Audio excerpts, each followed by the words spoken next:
Hello everyone, welcome to study time class. पिछली video में हमने कार्ल पियर्सन का सहसंबंध गुणांक निकालने की जो विधि पढ़ी थी वो थी हमारी विस्तृत विधि। आज हम जो विधि पढ़ेंगे वो विधि है हमारी लघु विधि या लघु रीति। लघु रीति को इंग्लिश में शॉर्टकट मेथड बोला जाता है। और इसमें होता क्या है, जब x और y श्रेणी के वास्तविक माध्य यानी कि एक्चुअल अर्थमेटिकल मीन्स जो है वो पूर्णांक न होकर के यानी कि पूरा एक नंबर न होकर के वो डेसिमल में हो, तब वहाँ पर हम लघु रीति का इस्तेमाल करते हैं। इसमें जो मीन होता है वो हम एज्यूम मीन लेते हैं, यानी कि हम एक जो श्रेणी दी रहती है उसमें से किसी भी एक आइटम को उसका मीन मान लेते हैं और उसके बाद फिर उसका विचलन ज्ञात करते हैं और उसी के आधार पर फिर हम सहसंबंध गुणांक ज्ञात करते हैं। तो इस प्रकार से हम लघु रीति में सहसंबंध गुणांक को ज्ञात करते हैं। तो इसका जो फॉर्मूला है वो है R is equal to sigma dx dy minus n, bracket में x सीरीज़ की मीन उसमें से घटाएंगे एज्यूम मीन, और फिर y सीरीज़ की मीन जो एक्चुअल है वो और उसमें से घटाएंगे एज्यूम मीन, और उसके अपॉन में है n into standard deviation of x into standard deviation of y। लघु रीति का ये पहला जो है आपका फॉर्मूला या सूत्र है। अब इसी में जो दूसरा फॉर्मूला है वो है R is equal to sigma dx dy minus n, bracket में sigma dx upon n bracket close, फिर ब्रैकेट में सिग्मा dy अपॉन n, फिर इस पूरे के बटे में जो है n multiply under root bracket में sigma D square X upon n minus फिर bracket sigma D X upon n bracket बंद, इसका होल स्क्वायर, फिर ये पूरा ब्रैकेट बंद, ये एक आइटम हुआ, फिर मल्टीप्लाई है sigma D square Y upon n minus फिर bracket sigma D Y upon n bracket बंद, उसका फिर स्क्वायर, और फिर यहाँ पे ये बड़ा ब्रैकेट बंद। तो ये जो फॉर्मूला है ये सेकंड फॉर्मूला है। अब आ जाते हैं थर्ड फॉर्मूले पे। थर्ड फॉर्मूला है R is equal to sigma D X D Y minus sigma D X into sigma D Y upon n, इस पूरे के बटे में अंडर रूट एक ब्रैकेट में sigma D square X minus sigma D X का whole square upon n bracket बंद, ये x सीरीज़ का हो गया। इसी तरह हम y सीरीज़ का निकालेंगे, sigma D square Y minus bracket में सिग्मा डी वाई का whole square upon n bracket बंद। तो ये तीसरा फॉर्मूला हुआ। अब इसी तरह से इसका चौथा फॉर्मूला जो है वो बता देते हैं आपको। R is equal to n into sigma D X D Y minus sigma D X into sigma D Y upon under root पूरा है ब्रैकेट में n into sigma D square X minus small bracket sigma D X का whole square बड़ा वाला bracket बंद, multiply फिर बड़ा वाला bracket open n into sigma D square Y minus छोटा bracket open sigma D Y bracket बंद का होल स्क्वायर, फिर बड़ा वाला ब्रैकेट बंद। तो ये चार फॉर्मूले इसके दिए हुए हैं। इन चारों में से किसी भी फॉर्मूले को आप यूज़ कीजिए, आंसर सेम आएगा, कोई डिफरेंस नहीं होगा। तो अब इसमें जो जो एलिमेंट्स यूज़ हुए हैं वो क्या हैं उनके बारे में आपको बताते हैं। R जो है वो है सहसंबंध गुणांक। Sigma D X D Y है कल्पित माध्य से दोनों श्रेणियों के व्यक्तिगत मूल्यों के विचलनों के गुणनफलों का योग। ए एक्स और ए वाई है एक्स और वाई श्रेणियों के क्रमशः कल्पित माध्य। एक्स मीन और वाई मीन है श्रेणियों के क्रमशः वास्तविक माध्य। Standard deviation X, standard deviation of Y, तो एक्स और वाई श्रेणी के क्रमशः प्रमाप विचलन है। एन है पदों की संख्या। सिग्मा डी एक्स और डी वाई है एक्स तथा वाई श्रेणियों के कल्पित माध्यों से उनके व्यक्तिगत चर मूल्यों के विचलनों का योग। सिग्मा डी स्क्वायर एक्स तथा सिग्मा डी स्क्वायर वाई जो है वो है एक्स तथा वाई श्रेणियों के कल्पित माध्यों से उनके व्यक्तिगत चर मूल्यों के विचलनों के वर्गों का योग। तो ये आइटम्स हैं। अब इसी के बेस पर हम एक एग्जाम्पल लेंगे और उसे सॉल्व करेंगे। एग्जाम्पल है पति और पत्नियों की आयु के निम्नलिखित सम्मकों से कार्ल पियर्सन का सहसंबंध गुणांक ज्ञात कीजिए। मतलब calculate the coefficient of correlation for the following age of husband and wifes. Husband की जो एज है वो है 23, 27, 28, 29, 30, 31, 33, 35, 36, 39। वाइफ्स की जो एज है वो है 18, 22, 23, 24, 25, 26, 28, 29, 30 और 32। अब हम क्या करेंगे, इसको सॉल्व करेंगे। तो सॉल्व में जो सबसे पहला कॉलम होगा वो होगा हस्बैंड की एज का कॉलम, जिसे हम एक्स सीरीज़ मानेंगे, यानी कि एक्स श्रेणी मानेंगे। अब इसमें सारे एलिमेंट को पुट कर देंगे और उसकी काउंटिंग करेंगे। तो ये है 1, 2, 3, 4, 5, 6, 7, 8, 9, 10, यानी टोटल 10 एलिमेंट हैं। ये है हमारा x और n हो गया 10। अब हम यहाँ पे ये 10 जो आइटम है उसमें से किसी एक को चूज़ करेंगे और उसको बनाएंगे हमारा एज्यूम मीन, यानी कल्पित माध्य। तो हमने यहाँ पे 30 को अपना कल्पित माध्य चुना है। आप किसी और को भी ले सकते हैं, कोई दिक्कत नहीं होगी, सिर्फ कैलकुलेशन पर इफेक्ट पड़ेगा, आंसर सेम आएगा। तो अब हमने यहाँ पे जो 30 अपना कल्पित माध्य लिया है उसमें उसको इस तरह से लिखेंगे, यानी एक्स सीरीज़ में से कल्पित माध्य को घटाते जाएंगे तो हमारा dx जो है वो मिल जाएगा।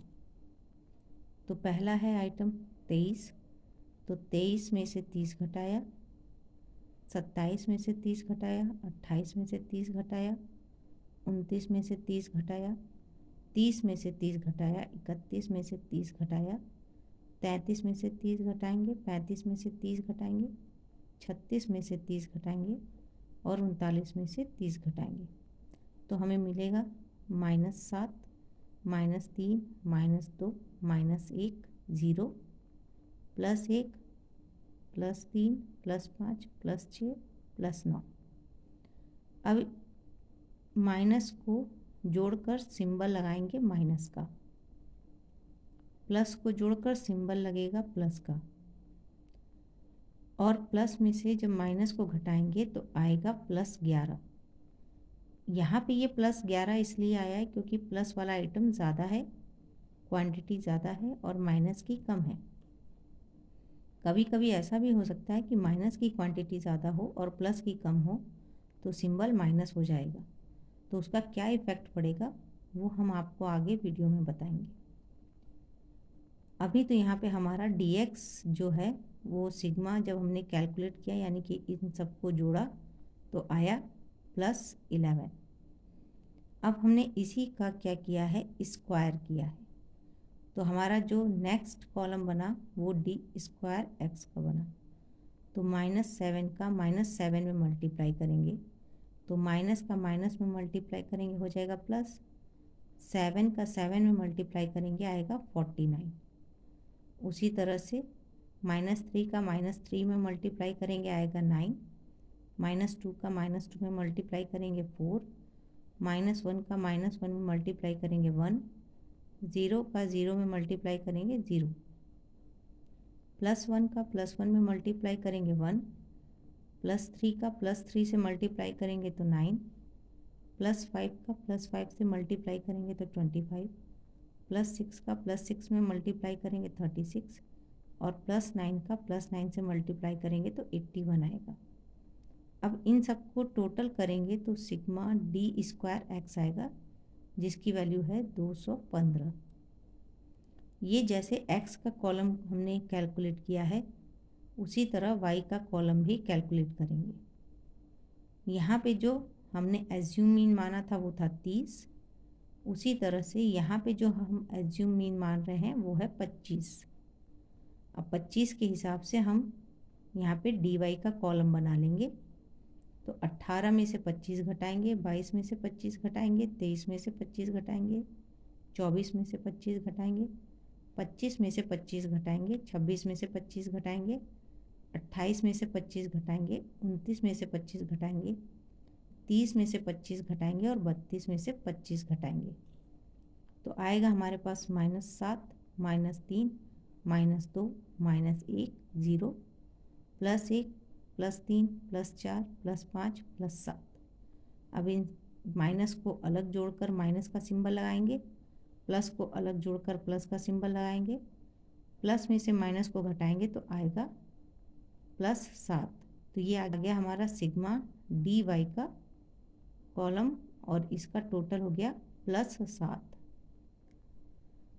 अब इसी तरह से डी वाई के कॉलम को आगे डी स्क्वायर वाई में कन्वर्ट करेंगे।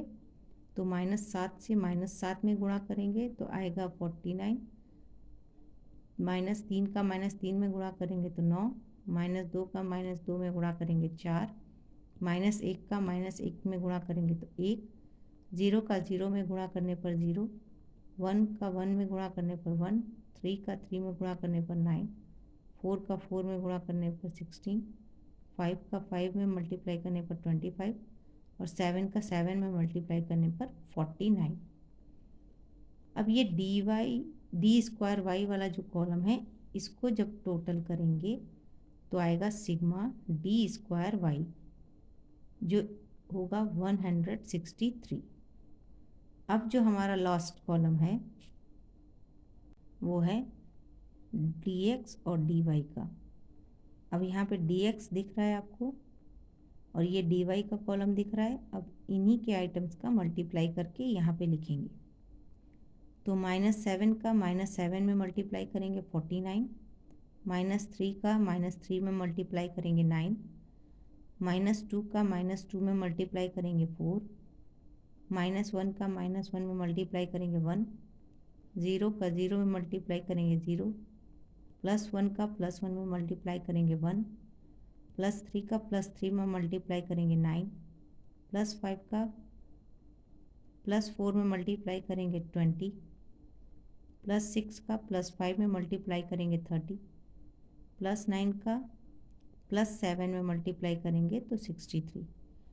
अब ये सबका टोटल करेंगे तो हमारा आएगा sigma D X D Y का टोटल जो है 186। तो ये हमारे सारे कॉलम बनके तैयार हो गए हैं। अब हम यहाँ पे निकालेंगे एक्चुअल मीन। तो एक्स सीरीज़ का एज्यूम मीन था 30 और वाई सीरीज़ का एज्यूम मीन था 25। अब एक्स सीरीज़ का एक्चुअल मीन कैसे निकलेगा? तो एज्यूम मीन में sigma D X upon N को ऐड कर देंगे। तो एज्यूम मीन है हमारा 30, डी एक्स है +11, एन है 10, लिख दिया। ये 30 इसी तरह से आ गया, 11 में 10 से भाग दिया, आया 1.1। 30 में 1.1 को जोड़ा तो हो गया 31.1। उसी तरह से वाई सीरीज़ का जो है एक्चुअल मीन निकालेंगे, तो वाई सीरीज़ का एज्यूम मीन में sigma D Y upon N को ऐड कर देंगे, तो एज्यूम मीन है 25 और डी वाई है +7, एन है 10, तो 7 में 10 से भाग देंगे तो आएगा 0.7 और 25 में जोड़ देंगे तो आएगा 25.7। तो ये हमारा एक्चुअल मीन निकल गया। अब हम दोनों सीरीज़ का स्टैंडर्ड डिविएशन अलग अलग निकालेंगे। तो पहले एक्स सीरीज़ का स्टैंडर्ड डिविएशन निकालेंगे। उसका फॉर्मूला लिया है standard deviation is equal to under root sigma D square X upon N minus sigma D X upon N का होल स्क्वायर। यहाँ पे वैल्यू पुट कर देंगे तो सिग्मा डी स्क्वायर एक्स की वैल्यू है 215, एन है 10 और सिग्मा डी एक्स की वैल्यू है +11 और एन है 10। तो वैल्यू पुट की तो 215 में 10 से भाग देंगे आएगा 21.5 और 11 × 11 बटा 10 × 10, क्योंकि यहाँ पे ये 11/10 का वर्ग है। अंडर रूट का सिंबल लगाया यानी करनी लगाई, 21.5 उसी तरह से लिखेंगे। 11 से 11 में गुणा करेंगे तो आएगा 121 और 10 से 10 में गुणा करेंगे तो आएगा 100। 121 में 100 से भाग देंगे तो आएगा 1.21। 21.5 में 1.21 को जोड़ेंगे तो आएगा 20.29। इसका करणी यानी कि वर्गमूल से बाहर निकालेंगे तो आएगा 4.504। तो ये हो गया एक्स सीरीज़ का स्टैंडर्ड डिविएशन। अब इसी तरह से वाई सीरीज़ का स्टैंडर्ड डिविएशन निकालेंगे और वो आएगा हमारा 3.976। अब यहाँ पर लगभग सभी चीज़ें निकल गई हैं। अब हम सहसंबंध गुणांक का सूत्र लगाएंगे, तो वो हमने लिया है R = sigma D X D Y minus N, bracket में actual mean of X series minus assume mean of X series, फिर ब्रैकेट बंद, फिर दूसरे ब्रैकेट में actual mean of Y series minus assume mean of Y series, bracket बंद, बटे में है एन गुणे स्टैंडर्ड डिविएशन ऑफ एक्स गुणे स्टैंडर्ड डिविएशन ऑफ वाई। अब हमें करना कुछ नहीं है, सबकी वैल्यू उठा करके यहाँ पे पुट कर देनी है। तो हमने यहाँ पे सबकी वैल्यू पुट कर दी है। तो sigma D X D Y है 186 माइनस एन है 10। हमारा जो एक्चुअल मीन आया है एक्स सीरीज़ का वो है 31.1 और एज्यूम मीन था 30। वाई सीरीज़ का एक्चुअल मीन है 25.7 और एज्यूम मीन था 25। एन हो गया 10। स्टैंडर्ड डिविएशन एक्स सीरीज़ का आया है 4.504 और standard deviation of Y series है 3.976। अब इन सबको जब कैलकुलेट करेंगे तो आएगा 178.3 अपॉन 179.08। जब 178.3 में 179.08 से भाग देंगे तो आएगा 0.996 प्लस में अप्रॉक्सीमेट। हमने आपको पहले बताया था ना कि जो हमारा कैलकुलेशन में माइनस और प्लस का सिंबल आना है वो कहाँ पे जा कर के पता लगता है क्या है, तो वो आंसर में। अगर प्लस में आया तो संबंध धनात्मक है, माइनस में आया तो संबंध ऋणात्मक है। तो इस तरह से यहाँ पे ये डिनोट करता है प्लस और माइनस का सिंबल कि संबंध कैसा है। तो यहाँ पर हम आपको पूरा कैलकुलेट करके दिखा दिए। हमने इसमें पहला फॉर्मूला यूज़ किया है। आप किसी भी फॉर्मूले से लगाएंगे आंसर आपका सेम ही आएगा। आपको जो फॉर्मूला सुटेबल लगता है उसका यूज़ करें और उसी से क्वेश्चन सॉल्व करें। अगर आपको वीडियो अच्छा हो लगे तो चैनल को सब्सक्राइब करें, शेयर करें लाइक करें। और अगर किसी टॉपिक पर आप लोग को प्रॉब्लम होती है तो जिस टॉपिक पर ज़्यादा मेरे पास मैसेज आएगा उस टॉपिक पर हम फिर वीडियो बनाएंगे। Thank you all of you.